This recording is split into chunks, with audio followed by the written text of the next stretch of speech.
सियालकोट के मारूफ शायर इकबाल अहमद साजिद की पंजाबी गज़ल आपके सामने पेश करते हैं। गीत खुशी दे गा लैने गीत खुशी दे गा लैने यारो दिल पर चा लैने माड़ा चंगा पा लैने माड़ा चंगा पा लैने रुखी सुखी खा लैने दिल कमला जे रफड़ पावे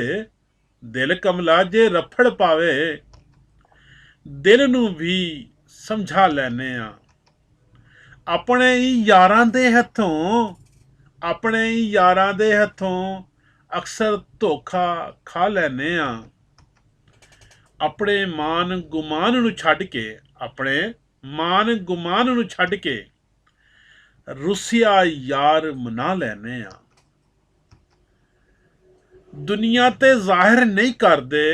दुनिया ते जाहिर नहीं करदे सारे दर्द छुपा लैने सारे दर्द छुपा लैने दुनिया चार दिहाड़े साजद दुनिया चार दिहाड़े साजद हस के डंग टपा लैने हस के डंग टपा लैने हस के डंग टपा लैने